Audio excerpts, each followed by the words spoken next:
হাদি হত্যার ঘটনাটি পুরো এলাকাকে নাড়িয়ে দিয়েছিল। সেই রাতের অন্ধকার যেন এখনও মানুষের মনে ভয় হয়ে রয়ে গেছে। কেউ বুঝতে পারছিল না কেন এমন ঘটনা ঘটল, আর এর পেছনে কে বা কারা ছিল। কয়েকদিন পর ধরা পড়ে ফয়সাল।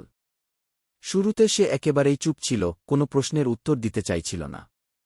কিন্তু সময় যত গড়াতে থাকে, জিজ্ঞাসাবাদের চাপ বাড়তে থাকে, আর একসময় ভেঙে পড়ে সে।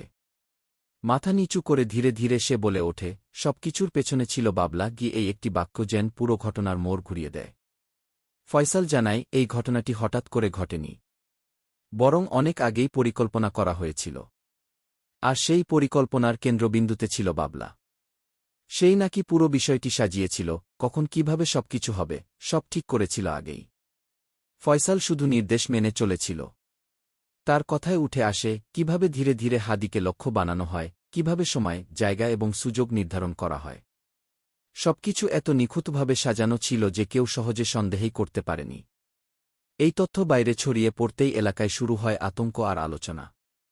সবাই একে অপরকে জিজ্ঞেস করতে থাকে, তাহলে কি সত্যিই বাবলাই এর পেছনে? কেউ বিশ্বাস করতে পারছিল না, আবার কেউ বলছিল, সবকিছুই তো এখন মিলছে। তবে রহস্য এখানেই শেষ হয়নি। ফয়সাল আরও কিছু বলতে চাইলেও বারবার থেমে যাচ্ছিল।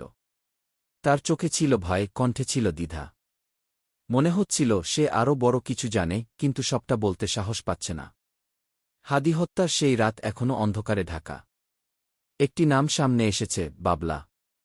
কিন্তু পুরো সত্য এখনও অজানা। এই গল্পের ভেতরে লুকিয়ে আছে আরও অনেক প্রশ্ন, আরও অনেক রহস্য। শেষ পর্যন্ত কি সব সত্য প্রকাশ পাবে, নাকি এই ঘটনাটি রহস্য হয়েই থেকে যাবে, সেই উত্তর এখনও কেউ জানে না।